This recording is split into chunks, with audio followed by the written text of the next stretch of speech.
I'm Frank Barry. I'm a writer at Bloomberg Opinion, and I'll be taking this RV across the country on a drive from New York to San Francisco following the Lincoln Highway. All along the journey, in every town that we've gone to and virtually every person that I've spoken with, I've asked the same question. Amidst all the divisions that we see today around politics and race and culture and religion, what is it that binds us together as Americans? What holds us together as a country?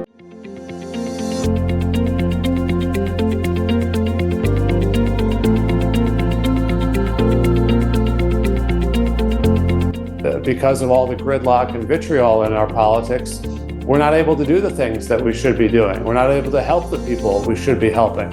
And politics at its most basic level of problem solving has really broken down. There's this kind of drumbeat on cable news that the dysfunction in Washington, the vitriol, is a reflection of the division and divisiveness of the American people. I don't like that characterization. What's your sense of where is this division coming from? The blame doesn't rest with the citizens. It does rest in some measure with politicians who are using that division for their own purposes, and they're benefiting from a media ecosystem that rewards that type of extremism and inflammatory language.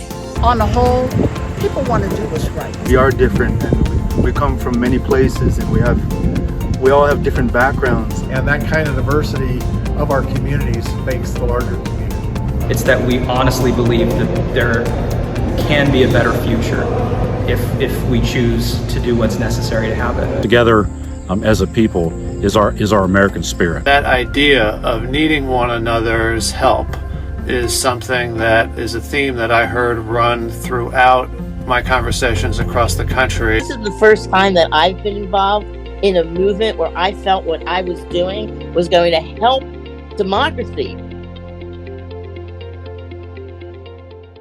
Welcome, everybody. Thanks for taking time out of your day to talk with Frank Barry, who I've had the privilege of knowing for 20 years, since we both were part of an effort to bring open primaries to New York City back in 2003. We failed, but the movement has grown significantly since then. Frank, for those of you who don't know, is a Bloomberg Opinion columnist and also a member of the editorial board covering national affairs.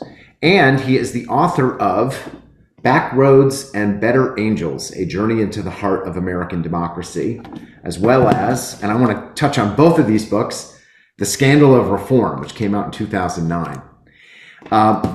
So actually, before I open it up, I actually want to take a quick look at a video clip about this new book, Backroads. So take it away, Russ.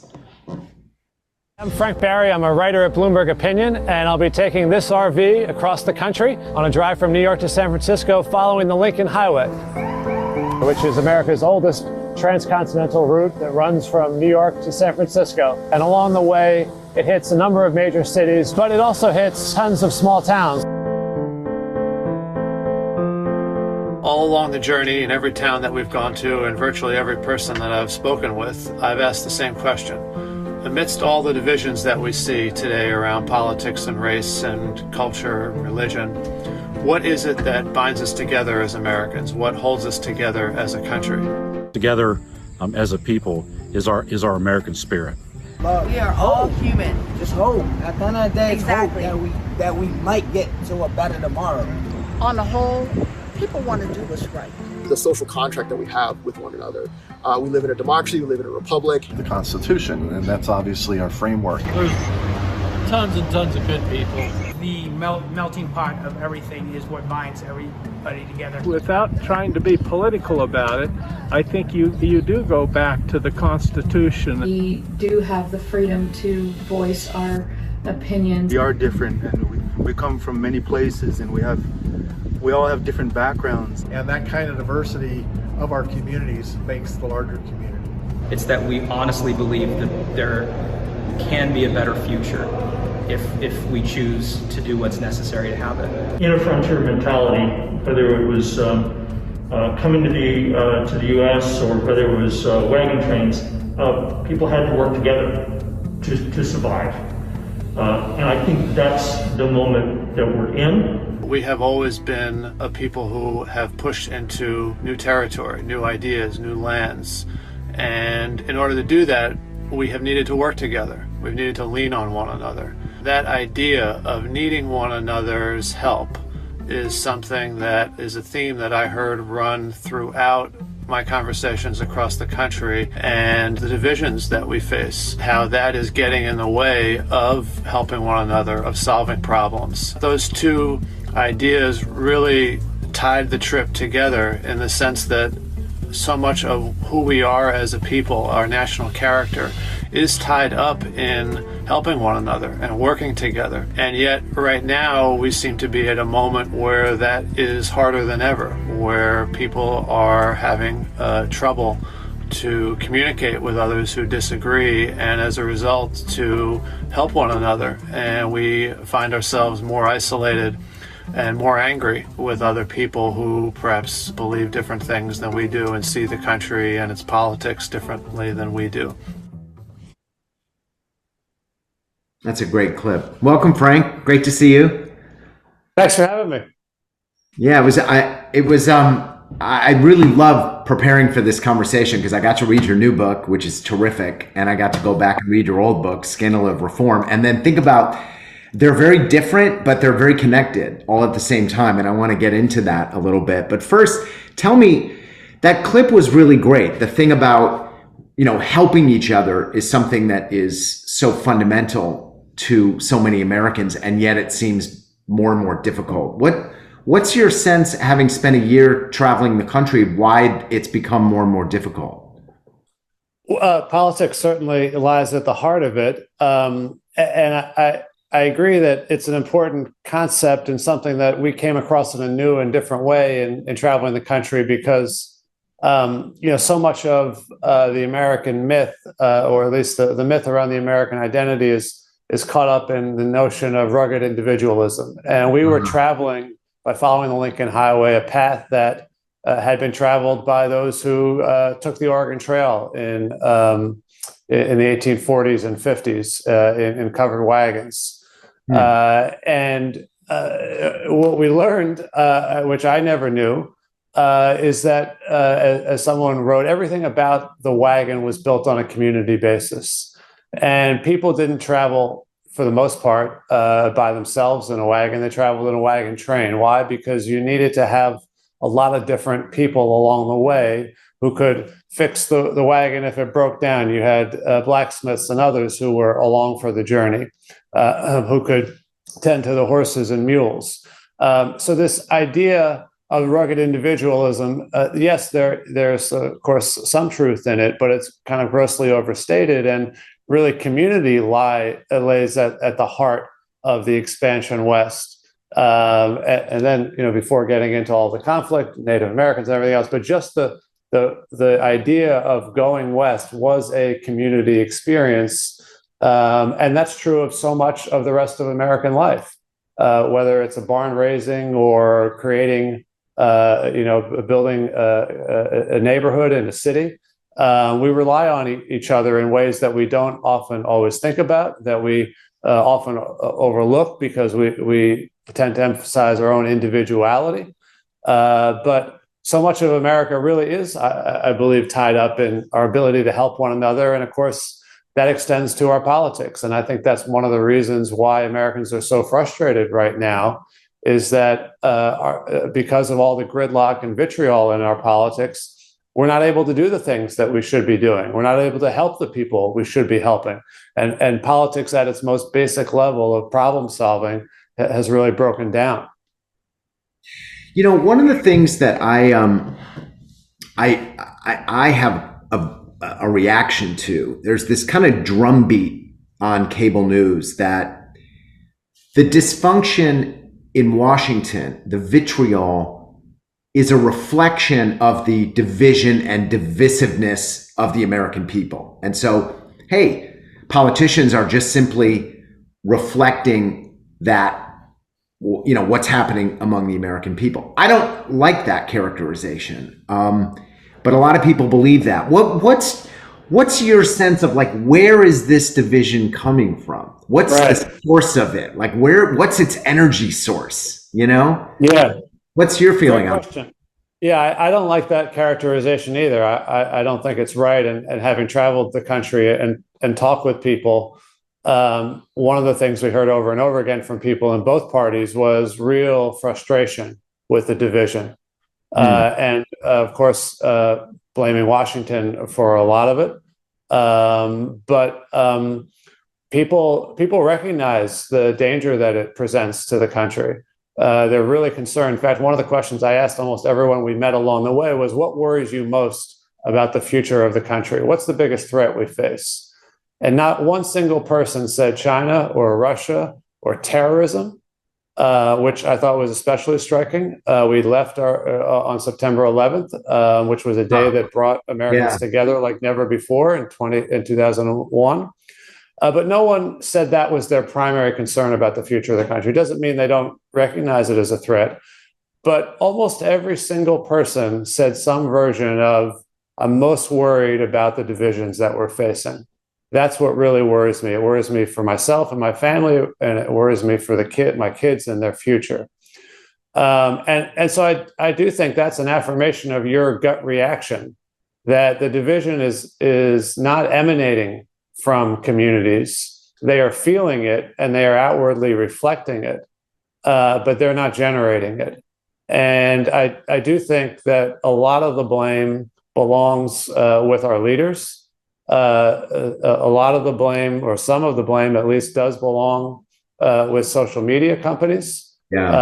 Most people had some version of a story around, a strained or broken family relationship, and social media was often a part of that. So, I'd like to be in the solution game as opposed to the blame assigning game. But I definitely agree that the blame doesn't rest with the citizens. It does rest in some measure with politicians who are using that division for their own purposes, for their own narrow reelection purpose. And of course, we'll talk more about this, about why they're doing that and the incentives that lead them to do that.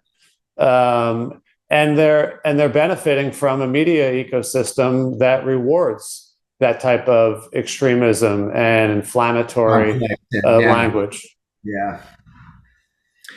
Yeah, we did one of these virtual discussions last year with Jonathan Haidt and Jeff and talked a lot about just some ways the weaponization of the algorithms and how fine-tuned they've become to tap into these things and drive people into corners. Absolutely. That's so interesting that people are identifying the kind of the storm cloud of division as like their biggest fear.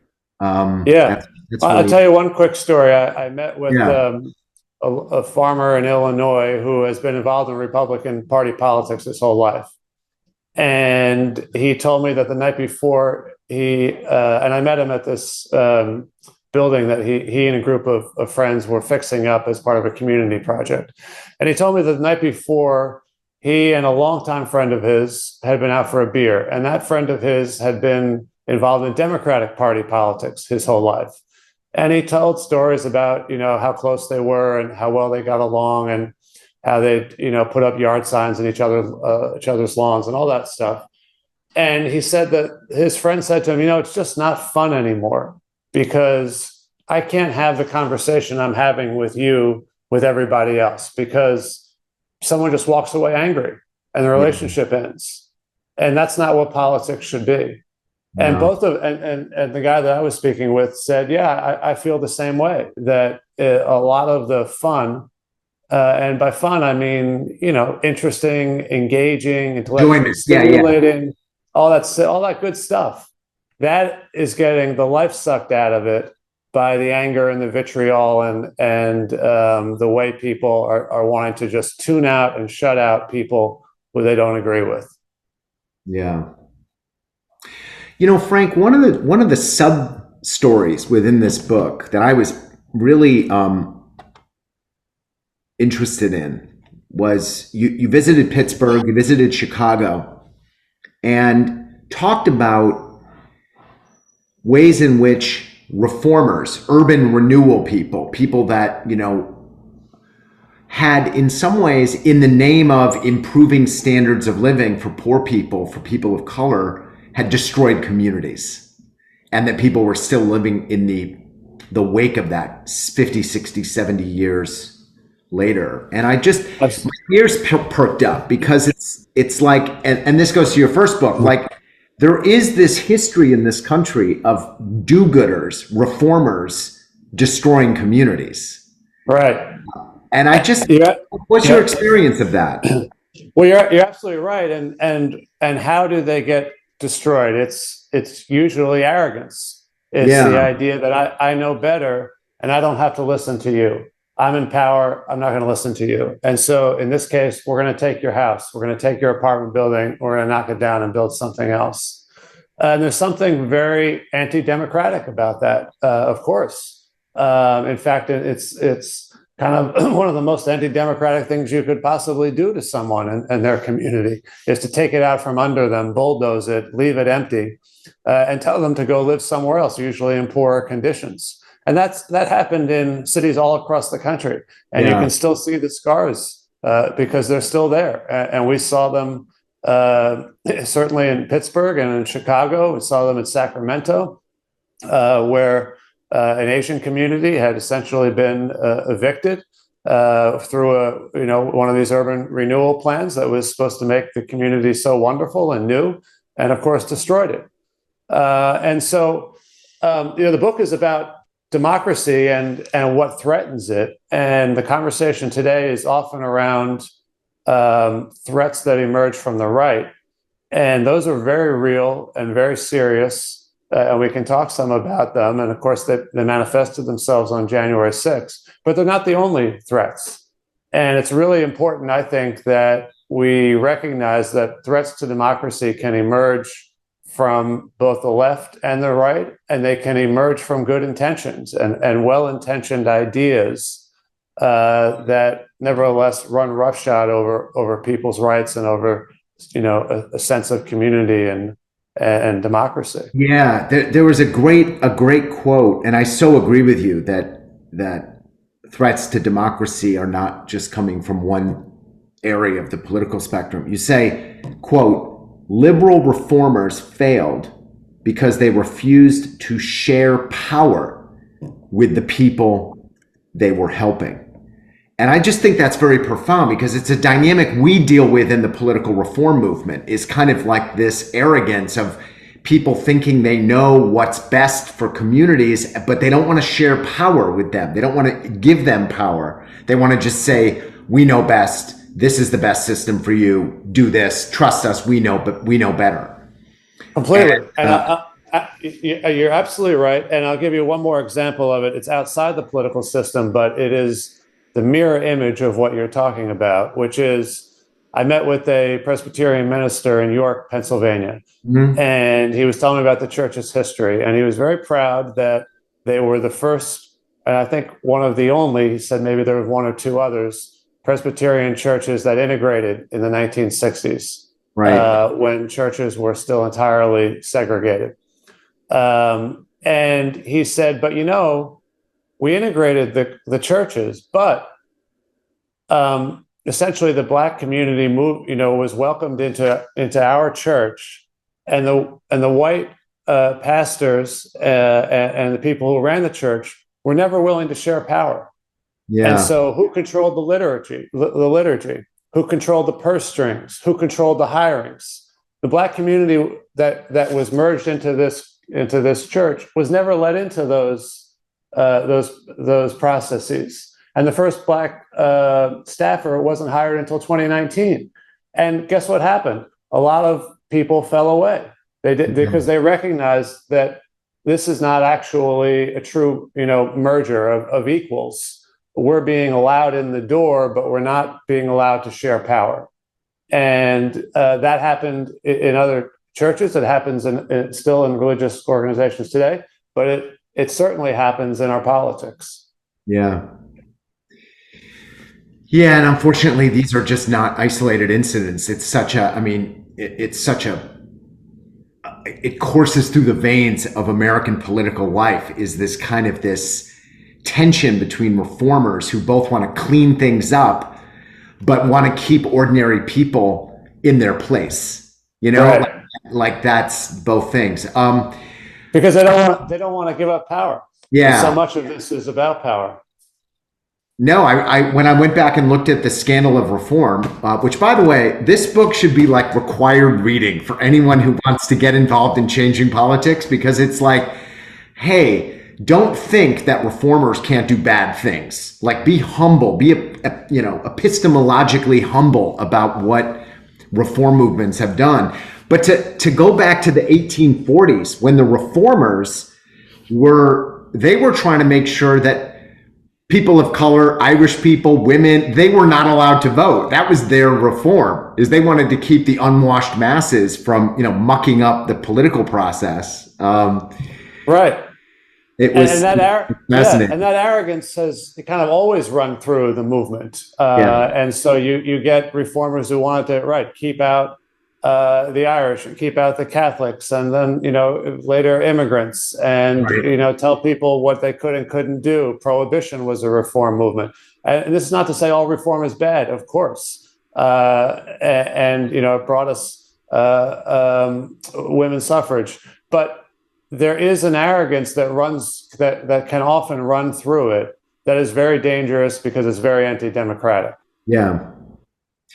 We're going to open it up in about 5-7 minutes. So if you have a question for Frank, just type your name, your state, and a 1-sentence description in the chat. We'll get you in the queue, and we'll call on you to ask your question. I want to just go back to Scandal of Reform for a minute, because it was published in 2009. I started Open Primaries in 2009. And I'm not trying to butter you up, Frank, but I read this book and I was inspired by it in the sense of wanting to create an organization that could both advocate for independent voters, for nonpartisan elections, for open primaries, but not fall victim to the arrogance of a lot of reformers that are like, I know best, we know best, we're going to impose this on you, because everything in this book is how that fails. It fails everybody involved. But the people might not know this book. It's a great exploration of this failed effort, which we were both involved in, to bring nonpartisan elections to New York City, an effort in which every good government group lined up to oppose it. And we got crushed. How have you, has there been any, what's changed in 15 years? Are you seeing positive things? Are people learning from that? Is the reform movement more open to some of these issues? It's been a very slow warming up, but I do think there has been some warming up. And that's a testament to the work that you and Open Primaries has been doing too. It's also a reflection of growing frustration with the problems that we were talking about 15 years ago, which is the empowering of the extremes. And of course, that's only gotten worse, much, much worse since then. And that is driving some reevaluation of what we were talking about back then. And so you do see more people either converting over or being more open to it. Now, I will say, and I'm sure you have had similar experience, and I imagine many people on this call have had a similar experience. If you talk to, most normal people, and I say normal, I mean, not doing politics for a living. Right. And you say to them, you explain to them what nonpartisan elections is, and top two voting, and whatever you want to call it, open primaries, what it is, and why the rationale for it. They say, yeah, of course we need that. Yes, we need that. And so this has never been an issue of convincing, lay people, so to speak. But getting back to the last question you asked, it's a challenge of convincing people who have power and who are tied up and invested in the status quo and what it can do for them.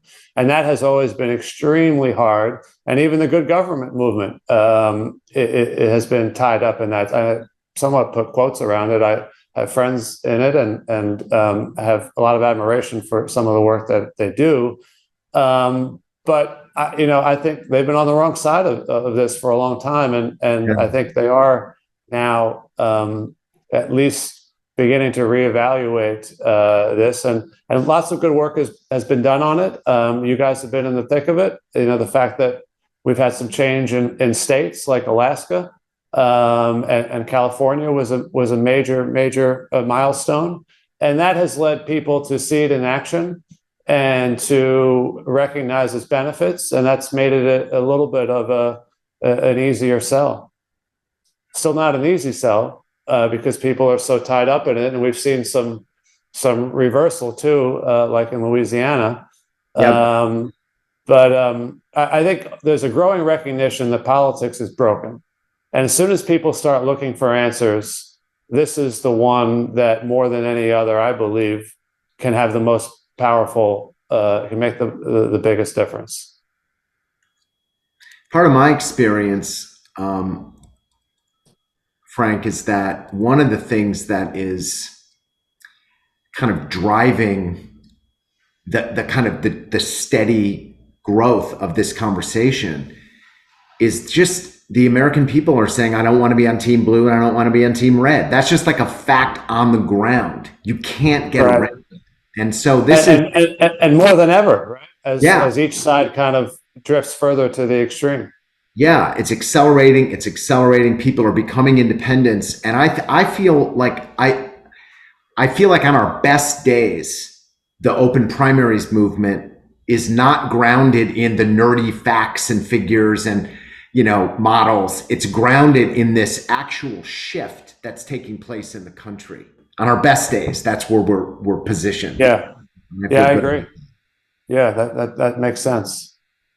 Let me just go back to back roads for a minute. I know I'm jumping all over here, but I could talk to you for like 4 hours because there was so much interesting stuff in this. One of the things you do, because you don't just drive on the Lincoln Highway, you're actually, it's almost like Abraham Lincoln is your You and your wife are like driving around with Abraham Lincoln because you're like tapping into him. And there's this one quote, I'm going to paraphrase it. It's something like, Lincoln said, government is there to do for people what they cannot do for themselves. And you make the point that people quote that all the time. FDR quoted it, but they tend to focus on the government doing part as opposed to the people doing for themselves part of it.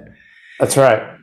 And it was, and part of it, this is my reading of it. Part of what I heard you saying is this is a real debate in America, the role of government.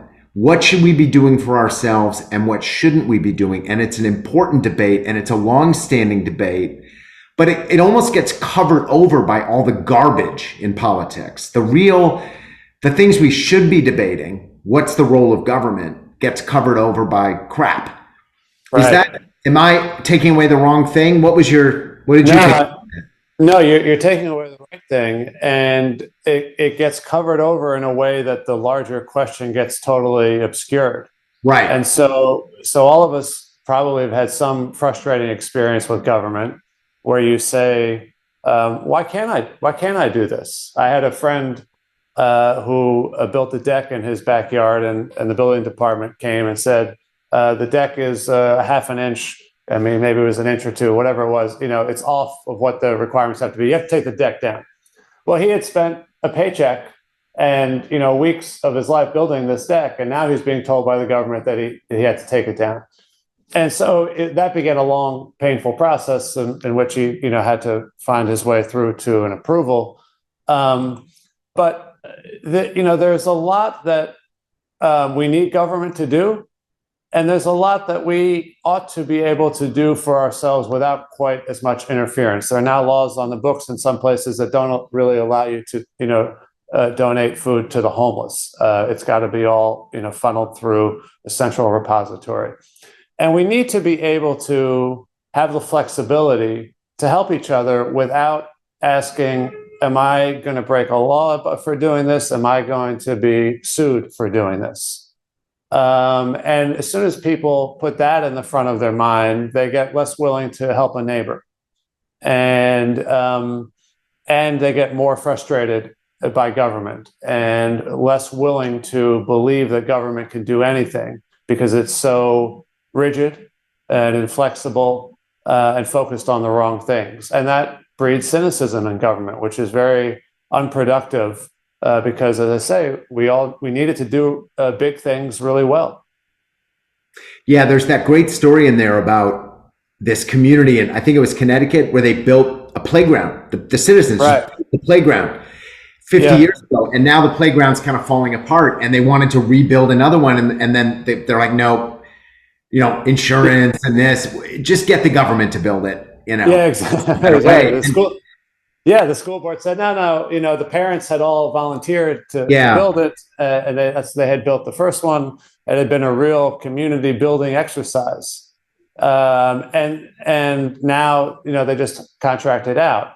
And my point in bringing up that story is that there's something really important that's being lost there. Yes. Because you cannot outsource social bonds, and there are other ways that you can build them, but we have to be able to think of volunteer work not just as an act of charity for someone else, but as an act of unity among ourselves. That's an important part of sharing a national identity, that we're able to do things together. And you have to. And where do we do things together? We do it at the local level, and we can't lose sight of that. So that all feeds into Lincoln's idea that yes, we need government to do things that we can't do ourselves, but only those things that we can't do ourselves. Yeah, I want to open it up. We have a bunch of questions here, but my experience is it's almost like there's one legitimate way which we the people are allowed to work together, and that gets media validation, is when there's a hurricane or a tornado. It's like the only time they will say communities coming together to help one another is a good thing. Otherwise, it's like, no, we're not going to cover that. Right. All right. We're going to start. Let's open it up for questions here. We're going to go to Rick Skiba in Illinois, who has a question about taxation and primaries. Go ahead, Rick. Yeah. One of the things that I know is that closed primaries, where you have to declare your party or you cannot vote, are run by the local election officials, which are paid for by the taxpayers, every taxpayer. So you have only certain people allowed to vote, but all taxpayers required to pay. I believe we fought a whole country revolution about taxation without representation. Why doesn't open primaries start a class action lawsuit against taxation without representation? This it's got to violate something of the Constitution to me, to have everybody pay for something where people are denied participation on such a mass scale, even more so than on racial kinds of divisions and issues where people of race are denied the right to vote but pay the taxes. This will involve probably as much as 70% of the American voting public, according to the No Labels organization, which I was also a member of. So this is where we really miss our old friend Harry Kresge, John, because he did so much good work in this area of law. Because I agree with you, there is a good argument, and of course, party primaries were originally run by the parties themselves. Government was not involved, and reformers 100 and some years ago essentially co-opted that process, made it a government process for the purpose of cleaning it up. But in doing so, what did they do? They wanted to still keep out people who might threaten their power. And so we've ended up with this kind of, in some ways, worst of both worlds, where we've got a closed system that locks out people and forces everyone who doesn't want to be part of it, or I should say wants to be part of it, but not on their terms, to pay for it. And so I agree. It's an interesting legal argument. The Harry would be able to give us chapter and verse. And John knows this area very well, but the courts have not always been sympathetic to it. So it's an uphill struggle. Yeah, we're working on it, Rick. We're not ready to go into court yet, but we're having a lot of conversations, and I think we're gonna get our day in court very soon. All right, we're gonna go to Elena Goldstein. Go ahead, Elena.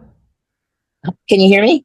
Yep. Okay, Yes. great. First of all, I'm relatively new since COVID to this huge world of democracy reform and civil discourse. And I just want to say, I think your organization, John, I'm not exactly sure how volunteers get involved with your organization, but I enjoy these really valuable discussions that you have with people such as Frank, who I'm going to buy both of his books at this point. Good. What I've gleaned from this, and your earlier conversation about power, I find that there are so many. There's over 300 of these reform organs, probably more now. Okay, and it frustrates me that I'm a volunteer in a number of them, and there doesn't seem to be a lot of need for the volunteers in these organizations. And I was actually I'm still part of No Labels, and I come from Rhode Island, and we were one of the states that actually got certified for the ballot line. And I find that there were so many people within the reform movement, within the Democratic Party movement, that it was like, you are doing the most horrible thing by trying to put a Democrat and Republican good candidates up. And now that they've got rid of that, we're not doing anything now. I'm incredibly depressed because this is the first time that I've been involved in a movement where I felt what I was doing was going to help democracy. Okay. Yeah. And it's just like, how do we fix the fact that, and I think there's less American. See, I think what Frank did could be a great thing for anybody to do. Go around the country and talk to people. But those people are not the people that are necessarily involved in the reform movement, or like me, want to be more involved, but sort of can't get involved. How can we bring these organizations on top? There's so many things that are messed up. The primary system, gerrymandering, Citizens United I've seen out there. There's so many, the fact that a new party can't get on the ballots in many of the states. It's a very hard and expensive process. There's so much that has gone wrong. And there are so many people that I think, like you, are wanting to do something. And I've gotten somewhat frustrated because we're enough people that if somehow there could be some umbrella organization that could figure this out and put the little, I'm a warrior. That's what I want to consider myself. How can you put us warriors who want to be, don't get people who are not involved disgusted with us, but help us bring more people involved instead of sort of saying, I know more than you do. I don't really know more than anybody else. So that's sort of a question for both of you. That's a great question. Do you have thoughts, Frank? Well, I agree that a big challenge is tapping into people's frustration and giving them an outlet for it, and more than just signing a petition or donating money, which in some cases is all an organization might want. But I think you're right that it's not enough, and it's incumbent upon organizations doing this work to do what I think Open Primaries is doing well, which is to engage its volunteers and its members, and to give them calls to action, to go out and help organize, to enlist others. And so, whether it's a ballot measure or a law or something else that can be, lobbied at the state capitol or passed at the local level, or even just the work. Sometimes ballot measures, these things can take years to build the right kind of support for it. It's one thing to get it on the ballot, but if you get it on the ballot and it loses, it doesn't do you any good. And we had that happen here in New York City. And so there's a lot of work that has to happen. And I'm not an expert in these organizations, and I agree that there's a lot of them, and there probably should be more coordination to tap into the very. I'm sure that you're not alone. There's lots of others who are thinking and feeling exactly the same thing. So I don't have a golden silver bullet for you, except to say maybe that your next book. Well, one of the things I do talk about is the idea, the need for renewed civic faith, and that some of that's got to happen in the schools. And so that's an area where it is easier for people to get involved, and an area that we often ignore. Civic education has atrophied in a lot of places, and what is learned isn't necessarily what should be learned in terms of what's really fundamental to the country's values. And so that's another area where I think local activists could make a difference. And sometimes that could be running for school board. It could be just getting more involved in the local school board or talking with educators. But there's a lot of different ways to come at this, and I think it's really kind of an all hands on deck situation. Yeah, and Elena, just to add to that, what your question reminds me of is the campaign that Katie Fahey led in Michigan in 2018. And a particular aspect of it. So Katie was a young woman. She wanted to get involved in changing. I'm part of the people. I know about the people. Okay, right. So the thing that I remember distinctly is that early on in that effort, all the official groups that were in favor of redistricting reform tried to get her to not do this. They said, really? Yeah, they're like, hey, the Democrats are going to take over the assembly, then we don't have to worry about this. Now is not the right time. Leave it to the experts. We've been working on this for years. We know better than you. I think the reform movement is oftentimes so unself-conscious about how arrogant and snobbish and elitist that we can be towards, as you're saying, warriors, people that want to roll up their sleeves and make a difference.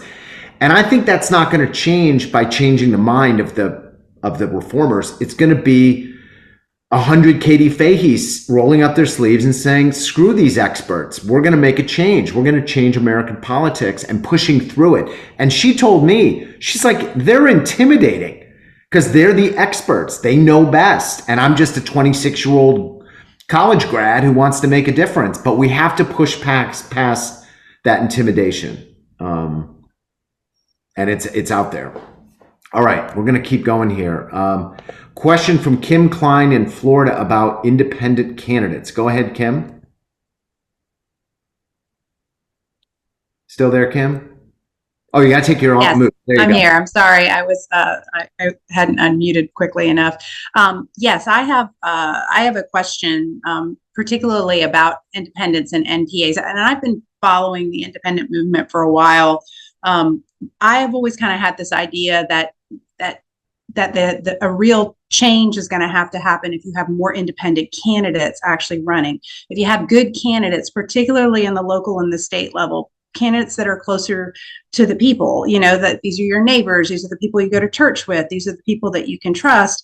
You have more, if the voters have skin in the game of actually having real tangible candidates, then I feel like then you can get a lot more momentum for the idea of how important access to open primaries is. the question that I have on here is about what I see happening in the South, which is where I'm located. I'm in the Panhandle of Florida. I'm running as an NPA candidate, and my district is District 1, which is Matt Gaetz' district. It is the reddest district in the state of Florida, and I cannot tell you how many people that I have talked to, and it's literally thousands over the petition process that we've been going through, that say, I'm not really a Republican, I'm an independent, but I want to participate in the primaries. And so because we have had one party domination in the South really growing for the last 20 years, in Florida, it's kind of remarkable how quickly the change happened.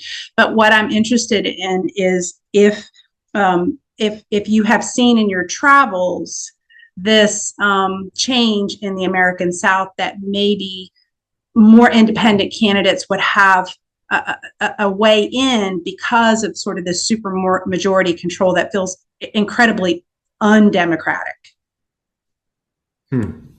Well, I would like to say that I'm optimistic around independents running for the very reason that you mentioned, which is that many people who are in a party don't actually want to be in a party, but feel they have to be.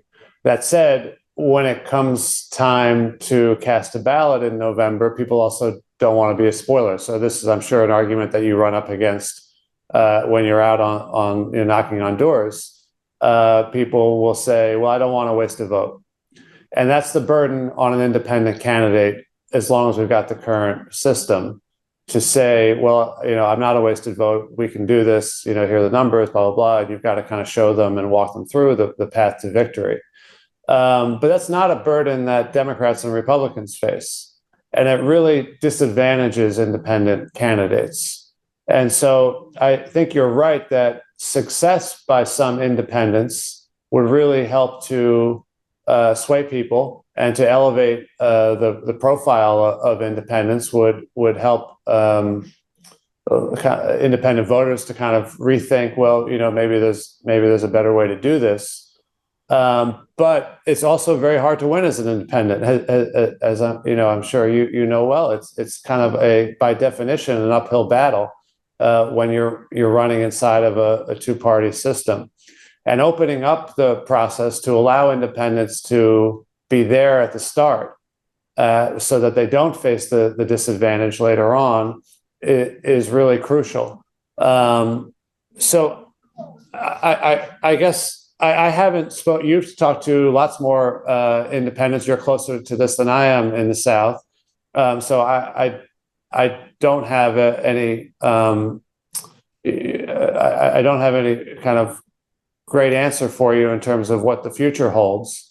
But I do think that encouraging more people to run as independents, to highlight the problem, and to get more people saying, "Yeah, I'm only a Republican because," is really helpful. Because Florida, of course, had this on the ballot a few years ago. It didn't clear 60%, but I think it did get majority support. Am I right about that? 57%. Yes. So, I mean, there's clearly a majority of people who want change. 57 is a big number. And it passed. You write about this in your book about how it passed in Jacksonville 20 years ago. Yes. 71%. Yes, right. Yeah. Yeah. And it passes almost everywhere. It's up. We had a particularly bad experience in New York City, but this resonates with people. And so the more that independent candidates are out there on the hustings talking about it, I do think that will bubble up with support. Whether it translates into victories, I think, is a really hard bar to clear. And it's only exceptional candidates that can do it. I hope you're one of them. But that doesn't mean you shouldn't do it. That doesn't mean we shouldn't be encouraging others to do it, because it's a problem. It's an injustice. It's fundamentally undemocratic. And so any possible way that we can be out there publicly talking about it is very healthy. Thank you very much. I appreciate that. We have seen like the Forward Party, which has been kind of has been very helpful to us in a lot of ways, of just kind of putting some ideas together about how independents can support other independents, kind of thing, to try to, so I've I just didn't know how much of the primaries was coordinating with, say, the Forward Party to try to kind of work that angle together, where we're pushing for more open elections at the same time. We're also working with an organization that gives candidates some resources, some access to resources. I think I've accessed just about every independent, good party and Florida. I actually just got the endorsement from the Florida Forward Party, so I'll be at a candidate forum in Maitland, Florida, in the middle of this month for independent candidates. So it's coming around. I just feel like we need independent candidates to get people excited about looking at other options besides the two-party kind of. Yeah, and just so you know, Kim, Open Primaries, we're committed to working with every group on all of these issues. Just yesterday, I got a call from some leaders in Idaho who lost their partisan primaries and now want to run as independents, but there's a law saying you can't do that. And so you can't do that here either. Help. Right. So we're looking at how do we challenge those sore loser laws. I've said this a million times. Open primaries is not a silver bullet. It's part of a broader picture of, to Frank's point, ordinary people getting more political power, and that we have to engage that in a lot of different ways. All right, I want to keep things moving because we have a lot of questions and I want to get to all of them. Let's go to Ann Pasek in Wyoming. Has a question about nonpartisan elections. Go ahead, Ann. Hi there. First, I give you a little bit of background. I am the chair of the Democratic Party here in Park County, Wyoming, which is very red. And the phenomenon that we experience is that at our primary election, there are seldom Democratic candidates. So I would estimate 2/3 of the Democrats in Park County, Wyoming are registered as Republican, so that they can have influence on the primary. And then, of course, when they get to the general, they're open to vote a Democratic ticket as they can find candidates to vote for. But I'm in favor of open a primary idea. Hi, Jenny. Because I feel like we would perhaps eliminate our rhino problem. We call them rhinos, Republican in name only. And I think that could reduce people's it would help us focus back on why are we voting? We're voting for someone who's going to do the. Sorry about somebody's not muted. Yeah, John. You can see stealth now. Yeah. John Fixell, you're on. You took yourself off mute. There you go. Lovely. Anyway, so just wanted to give you a background. I'm actually going to be in Chicago as a national delegate for the Democratic Party in Wyoming, which I'm very excited about. So I'm not nonpartisan. However, my question to you is, how can you respond to people who are pushing to make currently nonpartisan offices partisan? Their argument that I've heard is, well, if people are running for a nonpartisan position, and they don't have to declare their party in their filing, then if I vote for them, I'm not really sure what their ultimate agenda is. But I think the nonpartisan positions are fabulous because, once again, it focuses on serving the job, serving the people, and not just trying to be loyal to a party. So what kind of response would you have to those folks? Well, I think you just gave a very, very good response, which is that people should be electing them based on their competency and their experience and their commitment to problem solving and their willingness to reach out to all sides, not based on which letter they have next to their name. And I think you can probably point to lots of experience with governments being well served by bringing in local governments. Often are nonpartisan. They tend to function better than state governments because they tend to be more focused on the practicalities of solving problems. So what are you accomplishing by moving away from a nonpartisan system to a partisan system. Giving more voters information? Okay, well, there are other ways to do that. You don't need to move to a partisan system to give voters more information. There are voter guides and lots of other ways. And the whole point of nonpartisan elections is not to deprive voters of information, but to not elevate it above everything else, and doing so to exclude everyone else. And as soon as you make it partisan, you're excluding an awful lot of people.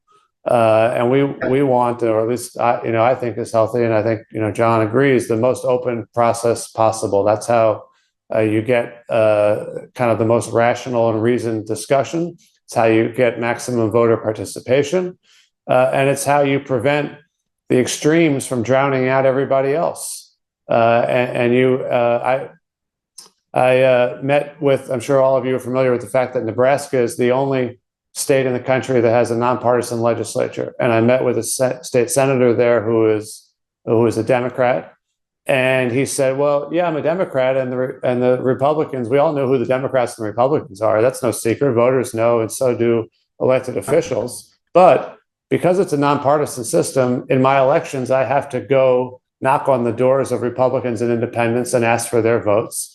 And if I'm lucky enough to get elected, I work across the aisle with Republicans. And some of us Democrats have been elected to committee chairs. Why? Because the system isn't based on the letter next to your name. It's based on the relationships that you make and the trust that you build and your willingness to work with the other side. And that's how committee chairs get elected. And as a result, he's been able, as a member of technically the minority, to pass bills. Yep. And isn't that what we want more of? If you're in favor of a more productive legislature and more cooperation, well, here's how you do it. That's a great. Anyway, I think all of that feeds into a response that you give to someone, because I really think it's a step backwards in terms of a well-functioning government to move offices away from a nonpartisan system. Absolutely. All right, I want to go to Greg Blonder. Go ahead, Greg. Oh, hi guys. Yeah, I mean, all of us hope open primaries are going to encourage more independent. Hey, Greg, where are you from? Where are you? Oh, Massachusetts. Massachusetts, okay. Which is annoyingly blue, and we could use real independent primaries here. Some of the red districts could have their own representatives, but we won't do it because we don't want to lose the blue advantage. It's very badly gerrymandered. Anyway, we all want to have independent parties under the idea that there can be not beholden to special interests. They might even put democracy first, God knows. This political science results show that that's modestly true. It's not a very strong effect, but it's slightly helpful. I kind of think the real problem is there's no feedback in the system for people who are maladministering, who lie, who distort the system. And that's what's missing. It's not the open primaries. Now, back in ancient Greece, they had something called euthanae, where they would actually examine each representative's behavior while in office, and you could be fined if you were found to have taken bribery, to lie, to distort, to set the country on a wrong. We have zero feedback other than you don't win the office again. And even that's not true. Sometimes the worst offenders are the ones who win every time. So do you think we'd be better off if we focus some of our attention on using the libel laws, using whatever good government laws are out there to really make examples of people so that the candidates who run are not the Marjorie Greens, but are actually, even if Republican, reasonable people? Because I think that's the root cause of the problem is, honestly, It's not so much the open primaries, it's the kind of people who run. Well, I would say it's not an either or. And you're going to have a harder time doing what you want to do without open primaries. And I agree with what you want to do, which is to hold people accountable for ethical behavior, for starters. And so, yes, that's absolutely important. And no, a nonpartisan system doesn't guarantee a perfectly clean government. You're going to have corruption no matter what system you create, because that's human nature, it's politics. But since you mentioned Marjorie Taylor Greene, you are less likely to get a Marjorie Taylor Greene in a nonpartisan system. And you are more likely to get cooperation in a nonpartisan system. Are you more likely to get ethical government in a nonpartisan system? As you say, the literature there is not exactly compelling because there's corruption all over the place. But that doesn't mean you leave aside nonpartisan, I don't think, and focus only on the accountability aspect of it. I think you have to do both, and they're both incredibly important. And you're always going to need to hold people's feet to the fire and call them out when they're lying and hold them accountable when they're stealing. And, you know, whether it's using libel laws or anything else, that's the nature of democracy in any system. So I hear what you're saying, but I think it's an and rather than an or. Got to do both. Thanks, Greg. I'm sorry. We have like 12 more questions. We only have time for one. So I'm sorry I couldn't get to everybody. I want to end it with former Senator Michael Bennet from Colorado. Go ahead, Michael. Keep it quick. We got 1 minute. You know, it's interesting. Fox Television one time was doing a thing with national senators, and they thought they had Senator Bennet from Colorado's picture on it, but they had Senator Bennet from Florida's picture on it. I'm state senator, former supervisor of elections down here in Manatee County. Oh, okay. Got it. There you go. But it's nice to get that. I wish I got that federal paycheck, but I didn't. You know, part of the problem is I've been involved one way or the other as much as I could, because I just literally 2 months ago stepped down from supervisor elections, so we played it extremely neutral. But it's something I've been pushing for forever in Florida, to have the open primary system. And as somebody said earlier, we had 57% one time, and it got close enough where it scared the hell out of the legislature, so they changed the rules. Said, okay, now you got to have 60%. It's our legislature that's a problem. And I think what Rick said earlier, that it's the local supervisors, the elections officials, were stopping this, and that's not, because they have to follow the state laws. I would hope that all of the organizations who are for either ranked choice voting, which is now illegal in Florida, Governor DeSantis signed that to kill it. The political party in Florida, main one, is the Republican Party. They're never going to give it up. The Democrats in the counties where they have control, they're not going to give up their power until the people of the state of Florida start working for some kind of either ranked choice voting, open primaries, and do something. We are going to be saved the same fiasco we got right now. Yeah. So, John, what I would love to do is see your organization push harder to organize the other organizations and bring them together and work on one plan only, get it done, and everybody work together, put all the same money back in one pot to get it to change. We're doing that. If you can pull that off, John, be happy to participate. Somebody down here locally said, Bennett, why don't you co-chair it? You've done it all. I was vice president of the Florida Senate when I left, and I had that position for working both sides of the aisle. We'll follow up, Michael, because we just did a big YPO meeting down there in Miami. Andy Sterner is really working to get everybody on the same page. So we'll follow up next week. You got it. Follow up. Keep me included. All right. And thank you, Michael, for your service on both in government and on elections. You got it. It's vital. I got to tell you, Frank, it's really, really tough when you've got to deal with the fact that in Florida, close to 40% of the registered voters are registered independent. 40% of them pay for the elections. They just don't get to use it. And I agree. Yeah. Couldn't agree more. All right. That's all the time. Including me. Yeah. Thank you, Michael. Thank you, Frank. This has been great. I want to just everyone go out and buy this book, buy it, buy 5 copies, give it to your friends and family. It's really, really good.